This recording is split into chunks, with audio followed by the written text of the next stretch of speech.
Então vamos continuar aqui com o estudo das funções características. A gente vai ver esse resultado aqui, muito importante, chamado fórmula de inversão. E desse resultado a gente vai ter um corolário, chamado teorema de unicidade. Alguns exemplos, exercícios para vocês trabalharem. O conteúdo vocês encontram nas referências, com destaque para a referência do Baird James. Então, a gente começa com esse teorema, que é chamado a fórmula de inversão. Então, vocês estudaram a definição de função característica no vídeo anterior, função característica de uma variável aleatória. Diz que a função calculada no ponto t pode ser calculada da seguinte maneira, usando a integral de Lebesgue-Stieltjes, exponencial de I vezes t vezes x, integrando aqui com respeito à função de distribuição da variável aleatória. Então isso aqui diz claramente que a função característica ela depende da função de distribuição, tá? A função de distribuição gera a função característica, enfim, tá? É claramente dependente. Isso é simplesmente a esperança, né? Isso aqui é outra maneira de expressar a esperança da variável x. Então, a fórmula de inversão ela faz o inverso disso daqui. Vai ser uma maneira de expressar a função de distribuição em termos da função característica. Então, por isso chamada fórmula de inversão. Ela tem várias consequências, né? Principalmente consequências teóricas, né? Consequências práticas no sentido de cálculo não é tão prática não, mas as consequências teóricas são fundamentais. Então, o teorema diz o seguinte: então sejam φ e f maiúsculo, a função característica. Então φ é a função característica de uma variável aleatória x, e f maiúsculo a função de distribuição de probabilidade da mesma variável. Então, para cada números reais a menor que b, vale essa relação. Então essa expressão aqui, vocês percebam que está sendo sempre em termos da função de distribuição de probabilidade, que é a função de distribuição de probabilidade no limite à esquerda, no ponto B, menos a função de distribuição de probabilidade no ponto A. Essa expressão aqui é o salto, na verdade, né? A função no ponto A menos o limite à esquerda dividido por 2. Então, isso aqui é metade do salto da f de p no ponto A. E esse aqui é metade do salto da f de p no ponto B. Então, essa expressão desse lado envolve apenas operações, né, cálculo envolvendo a função de distribuição de probabilidade. Então, a fórmula de inversão diz que essa expressão toda é dada por esse limite aqui.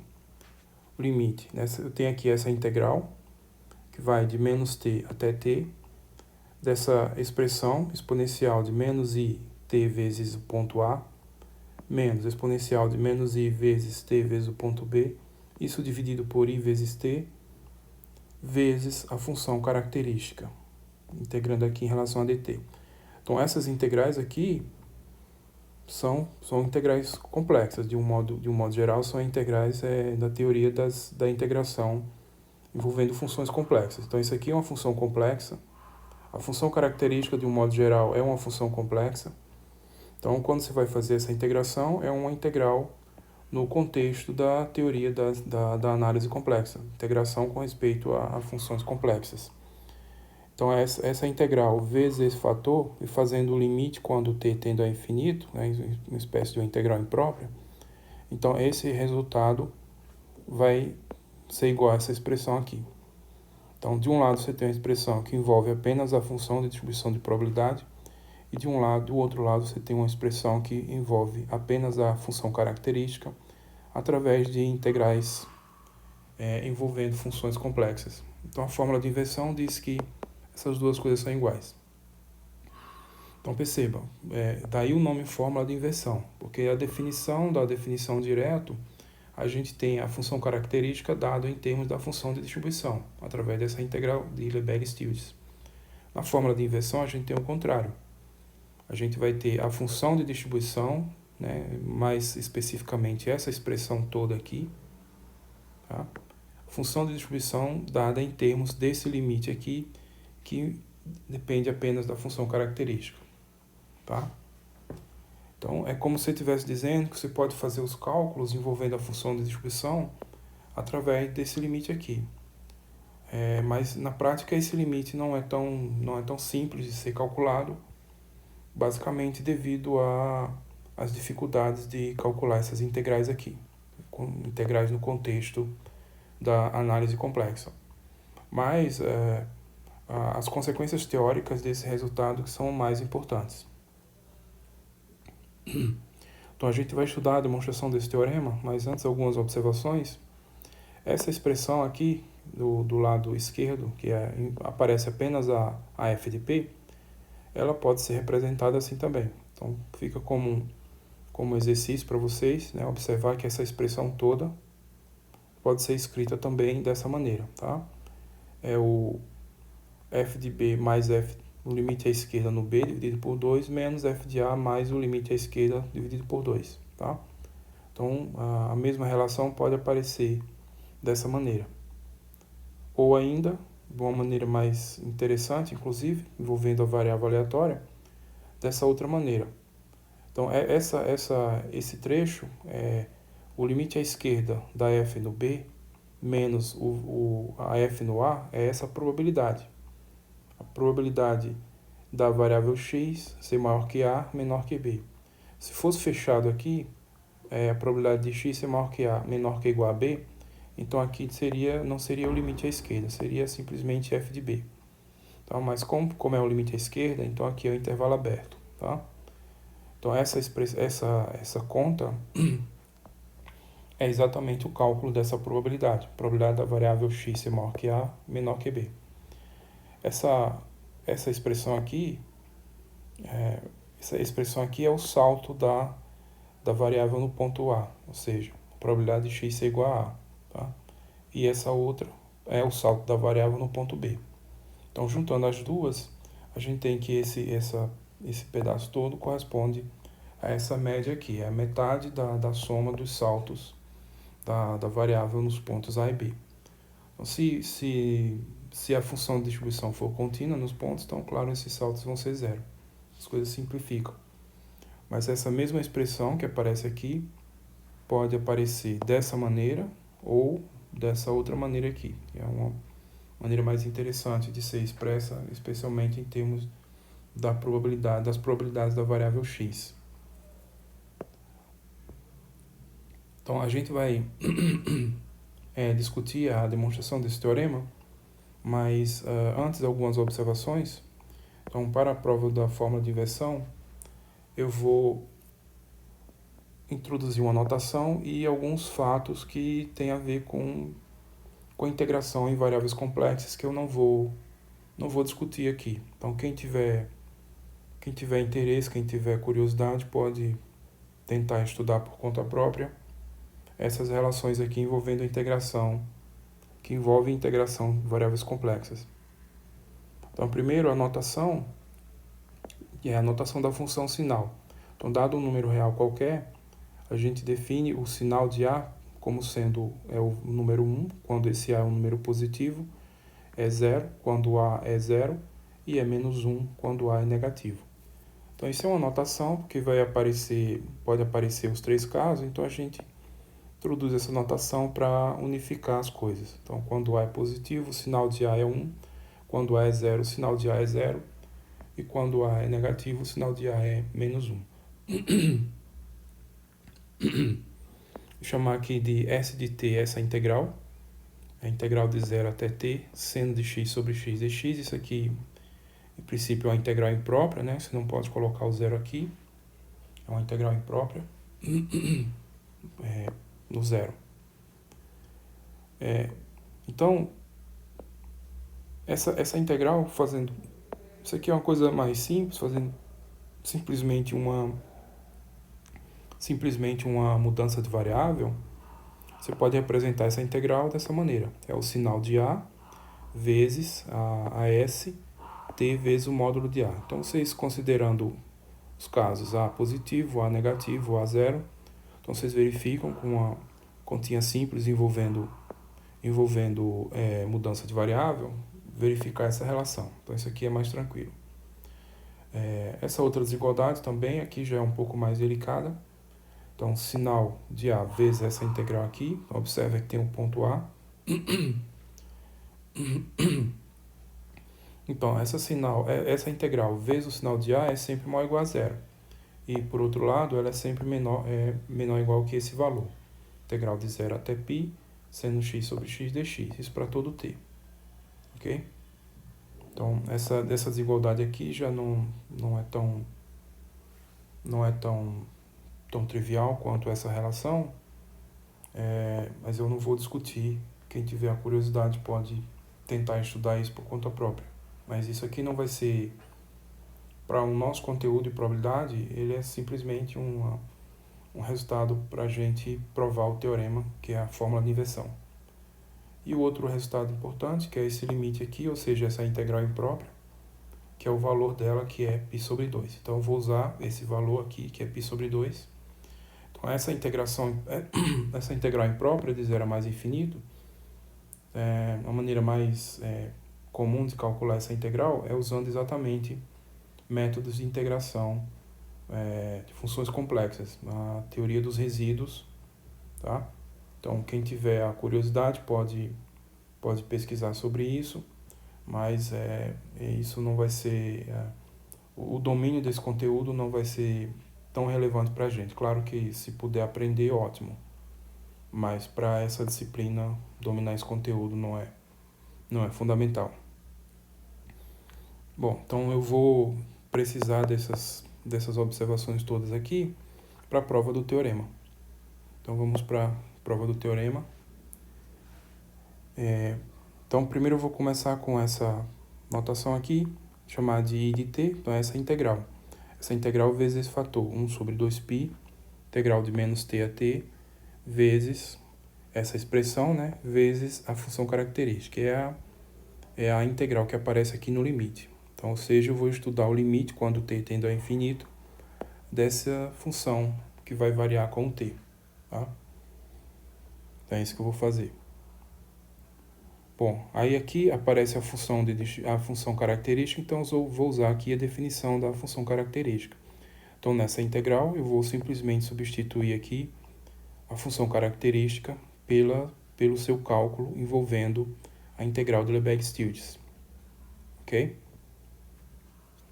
Então, isso aqui vai virar uma integração iterada. Então, vai ficar a integral vai ficar 1 sobre 2π, integral de menos t a t, integral de menos infinito a mais infinito. E aqui eu deixo para vocês desenvolverem, né? Aqui eu fiz a conta direto, coloquei a expressão direto. Vocês, quando juntarem cada uma dessa exponencial com isso daqui, simplificando tudo, pode escrever assim. E juntando essa exponencial com essa outra, simplificando tudo, pode escrever assim. Então, essa expressão junto com essa, ela está escrita dessa maneira.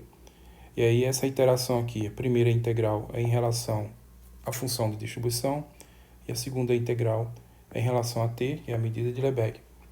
Então, aqui eu estou omitindo, mas sempre observem que a ordem aqui é a primeira variável de integração. Então, nessa ordem, o x está variando de menos infinito a mais infinito, e o t variando de menos t até t. T maiúsculo. Bom, aqui eu posso inverter a ordem de integração. Aqui é primeiro em relação a x, depois em relação a t. Eu posso inverter essa ordem de integração. Eu não vou desenvolver nada sobre isso, tá? Se eu fosse realmente desenvolver porquê dessa mudança na ordem de integração, levaria a sair completamente do conteúdo da nossa disciplina, já envolveria coisas de integração, envolvendo teoria da integral de Lebesgue, né? E mais especificamente aqui envolvendo funções complexas. Mas nesse caso eu posso inverter essa ordem de integração, tá? Mas cuidado que isso não é sempre possível. Mas as condições para que isso seja possível são bastante amplas, então raras são as situações úteis em que eu não posso fazer uma tal troca na ordem de integração, mas tenham sempre cuidado com isso. Então, invertendo a ordem de integração, então a primeira integração agora é em relação a t, então t variando de menos infinito a mais infinito, de menos t grande até t grande, e a segunda integração aqui é em relação a x, né? Só que é com respeito à função de distribuição. Então, nesse caso, o x variando de menos infinito a mais infinito. Então, nessa passagem daqui para cá, eu só fiz inverter a ordem de integração. E aí agora eu vou analisar com mais cuidado essa integral aqui. Essa integral que está aqui dentro, que é em relação a t. Então, é exatamente ela que está aqui, que eu extraí aqui de dentro dessa integral dupla. Bom, então essa integral de menos t a t, dessa expressão toda, em relação a dt, e aqui eu vou usar vocês têm que lembrar dessa relação aqui, chamada às vezes relação de Euler. Exponencial de vezes θ é cosseno de θ mais i seno de θ. Então, eu vou usar essa relação primeiro aqui, para esse caso aqui, né? O θ é essa expressãozinha, t vezes x menos a. Então, essa exponencial vira essa expressão aqui, cosseno t x menos a mais i seno t x menos a. E agora, também, vou usar a mesma relação com essa outra exponencial. Então, vai ficar essa primeira expressão menos a segunda expressão, cosseno t x menos b mais i seno t x menos b. Então, nessa passagem daqui para cá, eu fiz essa substituição usando essa relação, ok? Agora aqui eu vou comentar sem escrever muito. O que acontece aqui? Essa integral é uma integral de menos t a t, é uma integral no intervalo simétrico, ok? A função cosseno, aqui a variável de integração é t, então isso aqui é simplesmente uma constante. Então, a função cosseno é uma função par, só que aqui está sendo dividido por t. Então, já essa função t, ela é função ímpar. Função par dividido por função ímpar vai dar uma função ímpar. Então, a integral envolvendo esse cosseno, junto com esse t no denominador, no intervalo simétrico, por se tratar de uma função ímpar, essa integral vai dar zero. Então, isso é uma coisa básica de cálculos integrais. Quando você integra uma função ímpar no intervalo simétrico, né, menos a até a, essa integral é sempre zero. Então, a parte da integral envolvendo isso aqui vai desaparecer. E a mesma coisa aqui. Então, vai ficar apenas a integral envolvendo a componente dos senos. E aí, o que vai acontecer? Já para a função seno, que é uma função ímpar, ela vai ser dividida por t, que também é uma função ímpar. Função ímpar dividida por função ímpar é função par. E aí, eu estou integrando num intervalo simétrico uma função par. Então, isso diz que isso vai se reduzir ao dobro da integral de 0 até t dessa função. Então, essa simplificação veio dessa propriedade. Primeiro, eu simplifico a unidade imaginária. Fica seno de t x menos a dividido por t, esse pedacinho aqui. E a integral, ao invés de ser de menos t até t, vai ficar duas vezes a integral de 0 até t. Por quê? Então, essa é a propriedade geral também básica de cálculo de integral. Quando você integra uma função par no intervalo simétrico, essa integral vai ficar o dobro da integral de 0 até t, ok? Então, fiz isso para essa seno e aqui a mesma coisa para essa daqui, tá? Então, essa integral vai ser simplificada para essa daqui. Então, a integral que eu estou querendo calcular, essa aí de t, onde aparece essa expressão, eu vou substituir por isso daqui. E aí o que vai acontecer, esse 2 que está no denominador vai simplificar com esse aqui, e aí eu vou poder escrever isso daqui apenas, ok? Então, a integral aí de t, essa função que está variando com t, que aí eu vou fazer depois o limite quando t tende ao infinito, né? Então, essa expressão agora foi reescrita dessa maneira, usando essas observações todas que eu mencionei. Então, seguindo aqui, então eu vou chamar aqui agora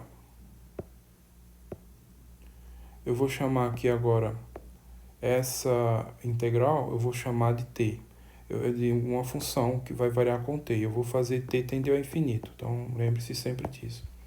Então, eu vou chamar de g de t de x. Então, essa função aqui, ó, essa integral, ela varia com o t.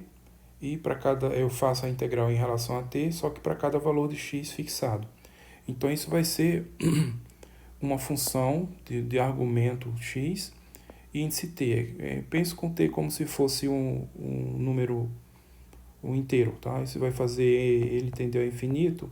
Então, é como se fosse uma sequência. Só que eu vou pensar aqui como t de forma geral, continuamente.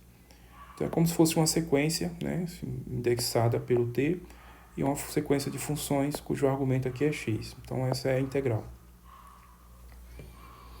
Então, essa integral, separando nessas duas aqui, eu vou poder escrever assim. Então, integral seno tx menos a sobre t dt, menos integral 0t seno tx menos b sobre t dt.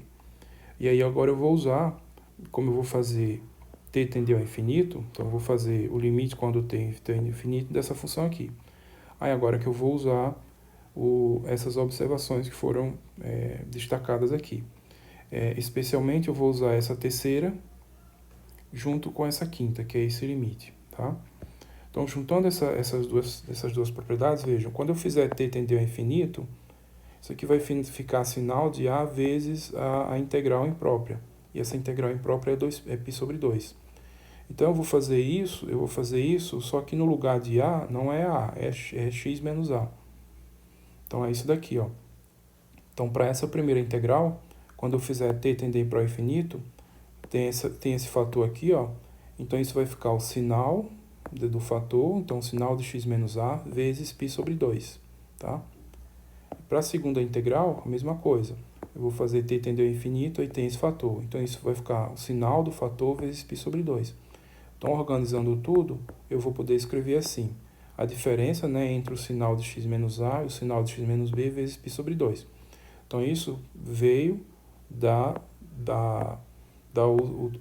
do uso, né, dessas duas propriedades aqui, desses dois fatos, tá? Então, aqui o sinal de a, no caso, o a pode ser x menos a ou x menos b, lá no caso, e depois, quando eu fizer tender ao infinito, que vai aparecer essa integral imprópria vezes esse fator aqui. Então, o limite dessa função, quando t tende ao infinito, vai dar essa expressão, tá? E, além disso, essa g ela é uma função limitada. De onde que vem isso? Aí, agora eu vou usar essa desigualdade. Então, isso aqui eu não desenvolvi tanto, mas simplesmente vocês podem pensar que está tirando o módulo daqui. Então, o módulo aqui, na verdade, é 1 ou 0, né? O módulo vai ser 1 ou 0, então vai ficar só o módulo dessa integral. E o módulo dessa integral vai ser limitado por esse valor. Então, isso aqui é uma constante, né? Uma vez que você faça a integral, é um valor, um número. Então, a função, essa integral aqui, ela é limitada por esse número. Então, especialmente aplicando com essa função g. Então, eu estou usando essa propriedade, só que em cada uma das parcelas, tá? Então, em cada uma das parcelas eu vou ter essa dominação e o que eu tenho que essa g é uma função limitada, tá? Então, para que isso? Para que eu possa usar o teorema da convergência dominada. Então, para usar o teorema da convergência dominada, a gente precisa ter a convergência, né? Eu penso como sendo uma sequência aqui, uma sequência de funções. Então, eu preciso da convergência dessa sequência de funções. A convergência a gente já tem. E a dominação dessa função por algum fator, tá? Essa dominação eu não detalhei, mas vem da utilização dessa desigualdade aqui, pegando o módulo, tá? Se vocês quiserem desenvolver mais sobre isso, vocês façam nos estudos de vocês, nas anotações. Então, o fato é que eu posso usar o teorema da convergência dominada para, na hora que for fazer o limite aqui, jogar o limite para dentro, tá? Na hora que for fazer o limite aqui, não. Na hora que for fazer o limite na função i, que é o que eu preciso fazer, poder jogar o limite para dentro. Então, o limite quando t tende ao infinito da função i de t ou seja, o limite dessa expressão, tá? Aqui é a função g, né? Aí eu posso jogar o limite para dentro, tá? Esse é outro fato que vocês têm que estar sempre atentos, né? Com essa operação de vocês trocar a ordem entre integral e o limite, tem que ter cuidado que nem sempre isso é possível. Então, tem situações que são possíveis, por exemplo, envolvendo o teorema da convergência monótona ou o teorema da convergência dominada. Aqui, especificamente, o teorema da convergência dominada. Então, eu posso jogar esse limite aqui para dentro. Então, vai ficar 1 sobre π, limite da função g de t, df, integrando em relação à função de distribuição. Então, só que esse limite é essa expressão aqui. Então, eu vou colocar essa expressão no lugar desse limite e organizar as coisas. Então, fazendo isso, eu vou poder escrever isso aqui. Ó. Então, 1 sobre π simplifica com π, fica só meio. A integral de menos infinito a mais infinito dessa diferença entre os sinais. Essa integral é com relação à função de distribuição da variável x. Ok? Bom, aí agora essa integral está sendo feita na reta toda, então eu vou quebrar a reta toda em 5 pedaços. Aqui no caso, eu tenho aqui colocando aqui a reta, eu tenho aqui o pedaço de menos infinito até a, aqui intervalo aberto, tá? Então essa integral aqui, ó, essa integral, essa primeira parcela está sendo feita integrando no intervalo de menos infinito até a, então tudo que vem para cá. Essa segunda parcela é especificamente no ponto A, tem uma integral no ponto A. Lembrem-se que isso é integral com respeito à função de distribuição, a integral de Lebesgue-Stieltjes. Então, integral de Lebesgue-Stieltjes. Isso aqui não necessariamente é zero. Então, se a função for contínua no ponto, essa integral vai ser zero. Mas, de forma geral, é o salto no ponto, tá? Depois, no intervalo aberto de A até B, então eu vou ter aqui agora o segundo trecho no intervalo aberto de A até B. Nessa terceira integral aqui, eu estou integrando no intervalo aberto de A até B. Depois, especificamente no ponto B, então essa quarta integral é feita com respeito a que é sobre o ponto B apenas. E, finalmente, no intervalo de B até mais infinito. E aí, o que acontece? Agora, eu tenho que analisar essa função sinal em cada caso. Veja, quando eu estou com um ponto x aqui, nesse intervalo, de menos infinito até a, então x é estritamente menor que a. Então, essa expressão aqui é um número negativo. Então, o sinal de um número negativo, né, vale menos 1. Então, por isso ficou esse menos 1 aqui. Tá? A mesma coisa com o b, porque se o x é menor que a, então ele é menor que b também. Então, esse aqui vai dar menos 1. Então, menos 1 com esse menos vai virar mais.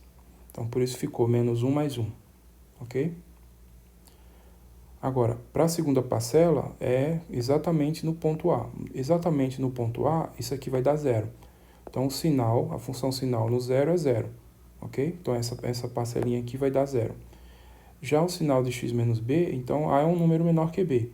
Então, esse número aqui é um número negativo. Então, o sinal dele é menos 1. Menos 1 com esse mais vai virar mais. Então, por isso que ficou esse daqui. Ok? Agora, no intervalo aberto, de A até B, o que acontece? O ponto x está aqui. Então, nesse caso, x é maior que A. Então, x mais x menos A é um número positivo. Então, o sinal de x menos A é mais 1. Tá? Mas como x está aqui no intervalo aberto de A até B, x é menor que B. Então, x menos b é um número negativo, o sinal desse número negativo é menos 1. Menos 1 com o sinal de menos aqui vai virar mais 1. Então, por isso que ficou essa expressão. Exatamente no ponto B, agora, o que acontece? O ponto B é um número maior que A. Então, o sinal dele, né, B menos A, no caso, é um número positivo. Então, o sinal dele é 1. Tá? Já no B é 0, que aqui vai ficar 0, o sinal de B é 0. Então, ficou só esse valor aqui. E, finalmente, quando o x é maior que A, maior que B, então ele é tanto maior que A quanto maior que B. Então, nesse caso, isso daqui vai dar mais 1, tá? E esse daqui também dá mais 1. Com esse sinal de menos fica menos 1. Então, essa integral aqui, na reta toda, foi desmembrada nessas 4 integrais e feito essa análise do valor da função sinal em cada trecho. Bom, isso aqui claramente vai dar zero, isso aqui vai dar zero, né? Esse também vai dar zero. Isso daqui é exatamente o salto da função no ponto A, tá? Isso aqui é f de A menos o limite à esquerda, aí está dividido por 2, tá? Essa terceira integral é exatamente o valor da função no limite à esquerda, porque está no intervalo aberto, menos o valor da função no A. Então, é f no limite à esquerda no B, menos f no A, o valor do A. Essa segunda integral aqui. E essa terceira integral é o salto no ponto B. Então, f de B menos o limite à esquerda no B, e aí dividido por 2. Como aqui vai dar 2, esse 2 com esse simplifica, e por isso fica só isso daqui. Bom, aí com isso a gente chegou exatamente onde a gente queria, né? Que eu estou exatamente calculando esse limite, que era o que eu queria calcular. Calcular esse limite é calcular esse limite aqui. É exatamente o cálculo desse limite que eu estou fazendo. E aí, depois daquelas simplificações todas, eu chego exatamente nessa expressão, tá? E aí, com isso, a gente tem provado o teorema que é a fórmula da inversão. Então, tem algumas questões técnicas que fogem dos objetivos aqui da disciplina de introdução à probabilidade. Então, especificamente, essas relações envolvendo aqui as integrais impróprias, né? Que o cálculo dessa integral aqui, por exemplo, pode ser feito usando teoria dos resíduos, integração complexa, teoria dos resíduos. Isso daqui pode ser feito, né, de um modo mais direto. Então, essencialmente, essas observações são exercícios, são coisas de análise, né? Análise real, análise complexa. Mas isso eu não vou discutir. Quem tiver curiosidade ou interesse pode pesquisar por conta própria.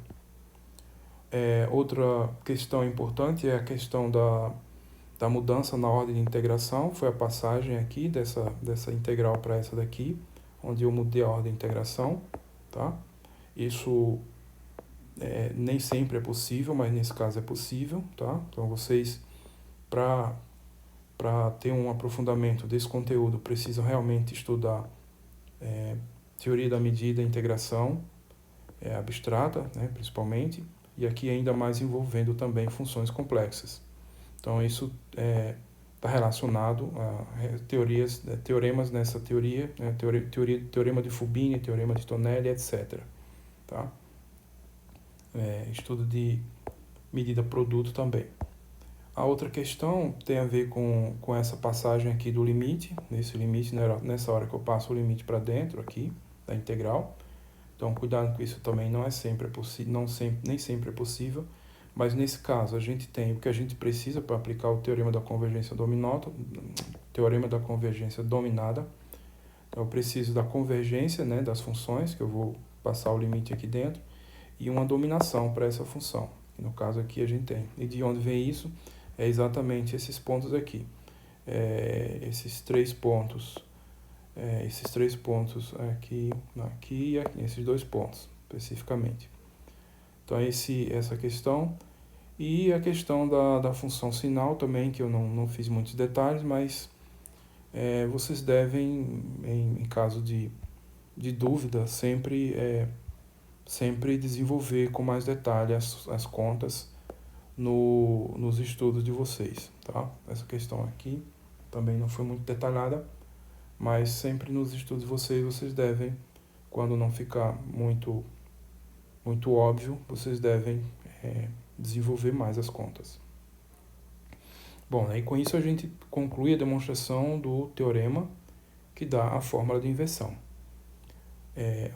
Como um corolário, na verdade é um caso particular, então se a função f é contínua nos dois pontos, nos pontos A e B, né? Se aqui eu estou com a condição de A menor que B, então se f é contínua nos pontos A e B, então a probabilidade de x ser menor que A, de x ser maior que A é menor que ou igual a B, é esse cálculo aqui, envolvendo a função de distribuição. Então, isso aqui é a função de distribuição no ponto B, menos a função de distribuição no ponto A, e aí isso é dado por esse limite. O limite é o mesmo, a única coisa que muda é que simplificou a expressão. Então, nesse caso, essa expressão aqui, Se a função é contínua nos dois pontos, então o que acontece? Isso aqui é o salto. Então, nesse caso, é igual. Então, vai dar zero. Então, essa parte aqui desaparece. E aqui também é o salto no ponto B. Então, vai desaparecer. Como ela é contínua em B, então isso aqui, ao invés de ser o limite à esquerda, fica o próprio valor da função no ponto. Então, fica simplesmente f de B menos f de A.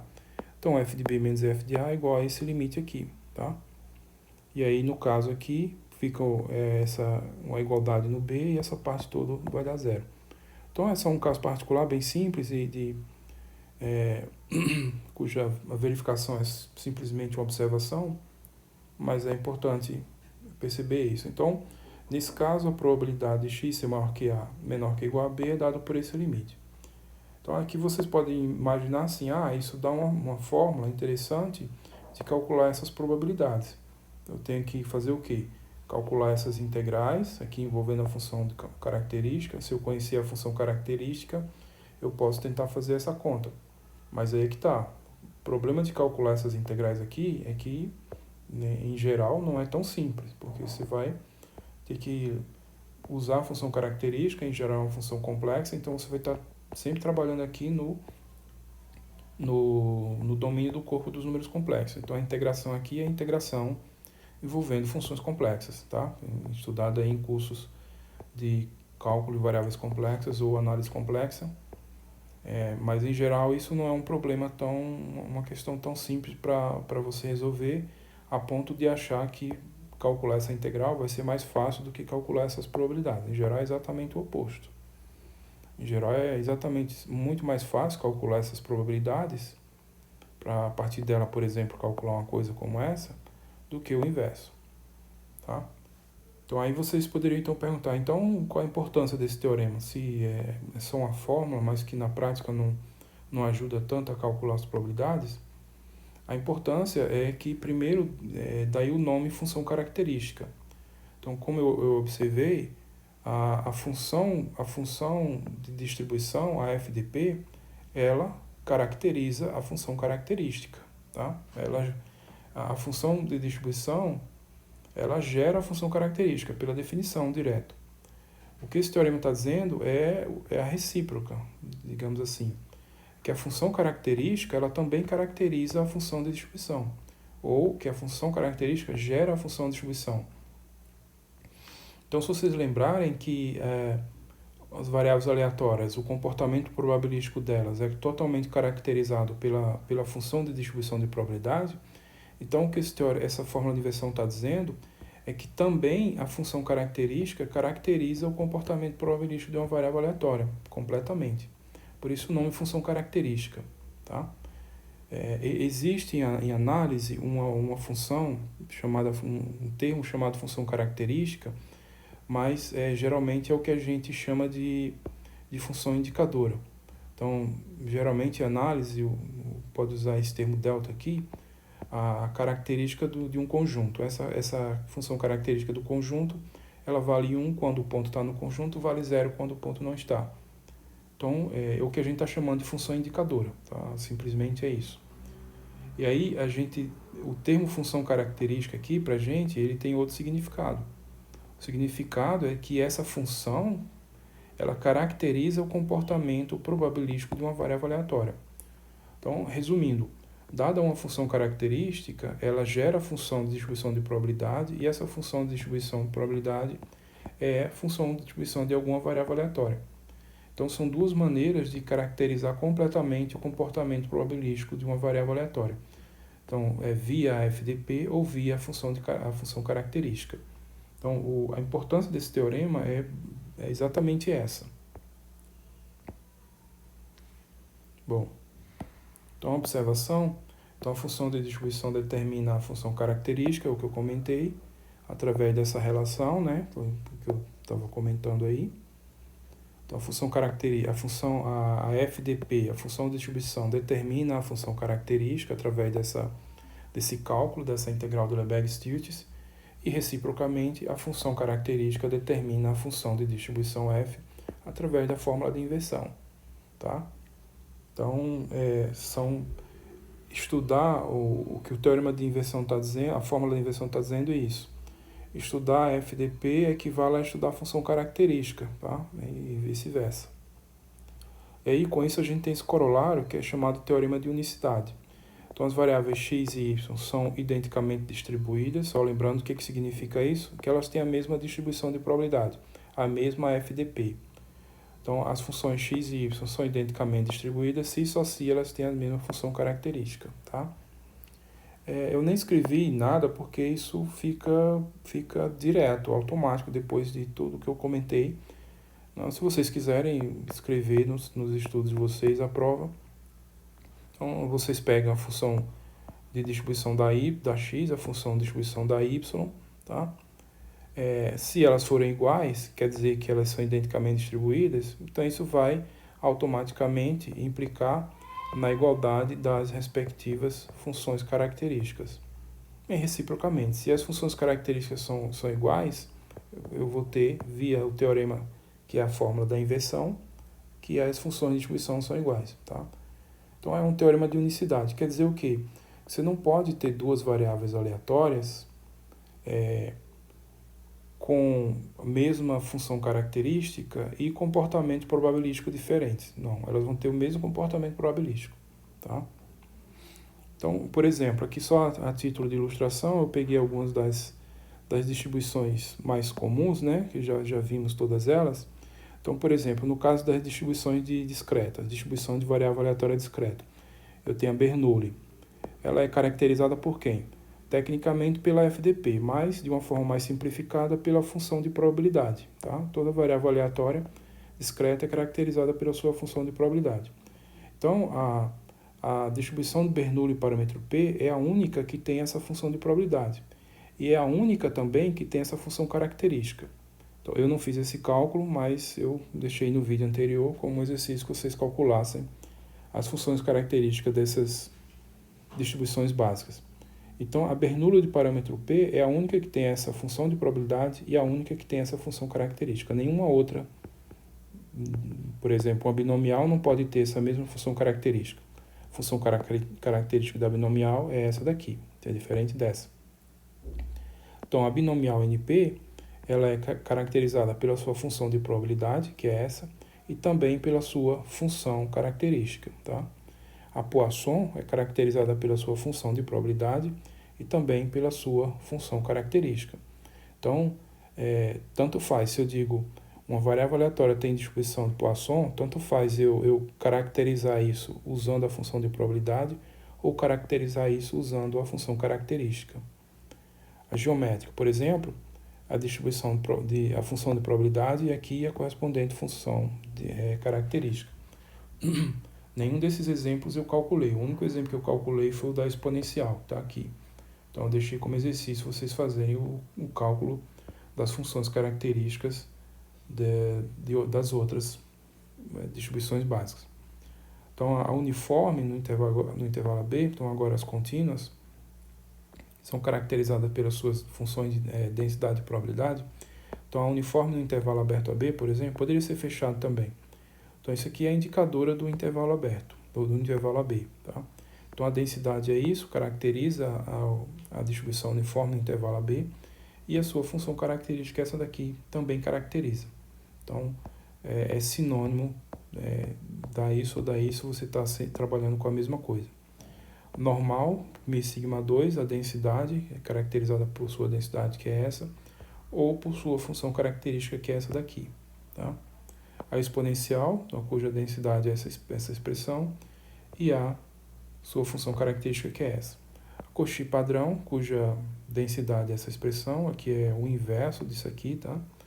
E a sua função característica é essa daqui. Então, estudar uma Cauchy padrão equivale a estudar essa expressão, essa densidade, ou a sua função característica. Então, percebam que essencialmente a fórmula de inversão, a grande importância dela é exatamente isso.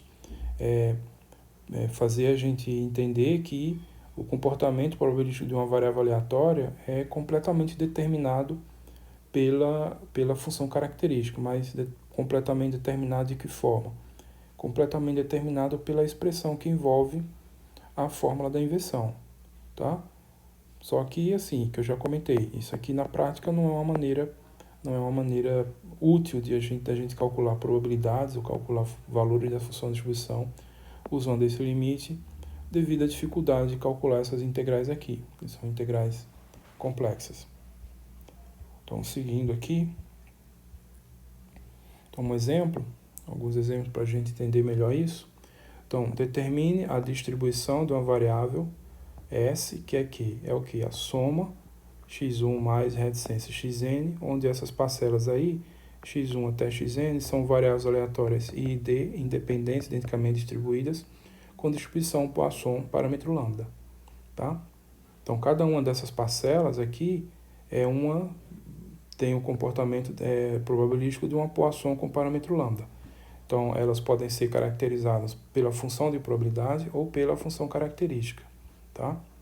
E eu quero determinar o comportamento probabilístico dessa S, a distribuição. Né?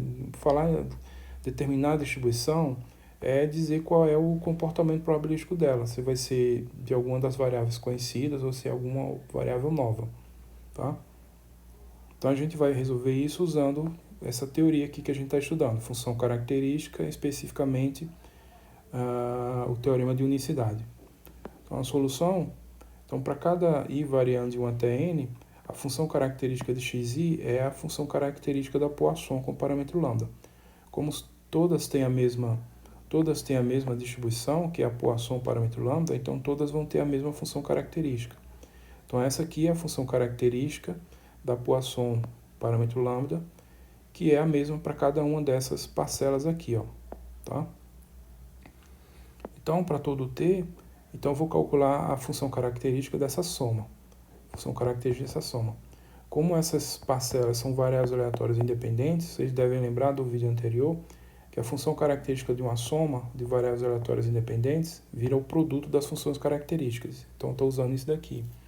Então, a função característica dessa soma é o produto dessas funções características aqui. Só que todas elas têm o mesmo valor, que é isso aqui, ó. Então, substituindo, vai ficar esse valor multiplicado por ele mesmo n vezes. Então, vai ficar essa exponencial aqui elevado a n.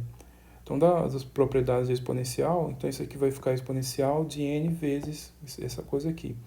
Então, essa é exponencial desse expoente aqui. Então, como está elevado a n, o n vai e vira isso daqui. Tá? Então, essa aqui, a função característica dessa variável que eu chamei de S, que é a soma, é essa daqui. Agora, se vocês olharem na expressão da Poisson, da função característica de Poisson, vocês percebem que é o mesmo tipo de expressão, só que mudou o parâmetro. Lambda aqui e aqui é n vezes lambda. Esse lambda é o fator, é o parâmetro de cada uma das parcelas, e aqui ele está multiplicado por lambda. Então é como se fosse um fator novo, um parâmetro novo. Tá? Então a exponencial desse lambda barra é esse daqui. Mas resumindo, essa expressão é a mesma e corresponde exatamente a uma Poisson com parâmetro n vezes lambda. Tá? Então a conclusão, se as variáveis x1 até xn são i e d, com distribuição Poisson parâmetro lambda, então a soma das n parcelas vai ser uma Poisson também, só com que o parâmetro é n vezes o parâmetro lambda. Tá? E o que me garante que não pode ser outra? É exatamente o teorema de unicidade, que é consequência da fórmula de inversão. Então, por esse resultado, não pode ser outra variável aleatória. Tá? Essa soma aqui, se não fosse essa unicidade, se eu não tivesse essa unicidade, eu ia achar essa expressão do mesmo jeito, só que eu não poderia afirmar jamais que isso vai ser uma Poisson com parâmetro n vezes lambda. Poderia ser outra coisa, porque não tem unicidade. Mas como eu tenho unicidade, então a unicidade me garante. Essa expressão corresponde exatamente à função característica dessa variável aleatória, distribuição n lambda. Então essa soma tem que ser a variável aleatória exatamente com esse comportamento. Então outro exemplo, sejam x1 até xn variáveis i e d, com distribuição agora normal sigma 2. Então determine a distribuição dessa coisa aqui chamada média amostral. Então esse é um conceito bem comum em estatística, média amostral é a soma das variáveis aleatórias dividido por N. As N parcelas dividido por N. Então, isso é uma média, mas só que aqui são termos aleatórios. Então, esse objeto aqui é chamado de média amostral. Então, eu vou querer agora determinar o comportamento probabilístico dessa variável aleatória. Então, na solução, bem parecido com o anterior, para cada índice de 1 até n, como as variáveis são identicamente distribuídas, todas elas têm o comportamento da normal μ sigma 2, então todas elas vão ter a mesma distribuição, a mesma função característica, que é essa expressão aqui. Então, essa aqui é a expressão da função característica de uma normal média μ sigma 2, tá? Então, todas têm o mesmo comportamento aqui, a mesma função característica.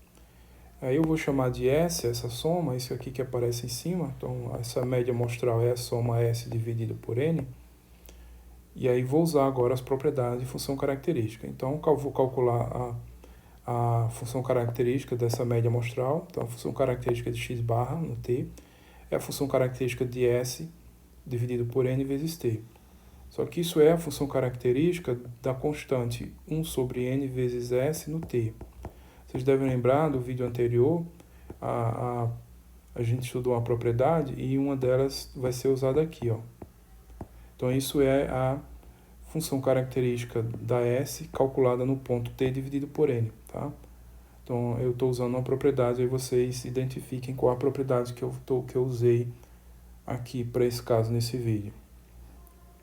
Então, a função característica da média amostral é a função característica de S dividido por n no t, mas isso é a função característica de S calculada no t sobre n. E aí, de novo, como é uma soma de variáveis aleatórias independentes, vai virar o produto. Então, esse aqui é o produto de 1 até n da função característica aqui de cada xi calculada no ponto t sobre n. Só que todas elas têm a mesma expressão. Então, aqui onde aparece t, eu vou substituir por t sobre n. Então, aqui fica t sobre n e aqui t sobre n ao quadrado. Então, quando eu fizer isso, só que além disso, é um fator aqui, é um produto com n fatores, todos iguais. Então, vai ficar esse fator elevado a n. Então, essa expressão aqui é o resultado de eu substituir o t por t sobre n. E é elevado a n porque ele está sendo multiplicado por ele mesmo n vezes. E aí, de novo, usando propriedades da exponencial, esse n vai cair aqui multiplicando todo mundo.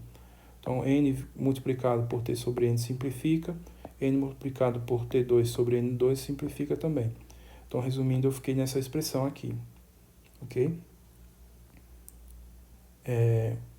E se vocês observarem, isso corresponde exatamente aqui, vamos olhar essa tabela aqui, no caso da normal μ sigma 2, a função característica tem essa expressão. Então, se vocês olharem bem, corresponde exatamente a uma expressão desse tipo, só mudando esse sigma. Quem é o sigma? O sigma aqui, no caso, é sigma 2 sobre n, tá? Então, isso significa que essa média amostral, ela tem comportamento probabilístico, né, da distribuição normal com média μ, isso não mudou, e sigma, o outro parâmetro, sigma 2 sobre n, foi a única coisa que mudou, tá? Então, a conclusão é essa, a distribuição dessa média amostral, ela é exatamente esse daqui, uma normal com esses parâmetros μ, o parâmetro μ é o mesmo e o parâmetro sigma mudou, sigma 2 mudou.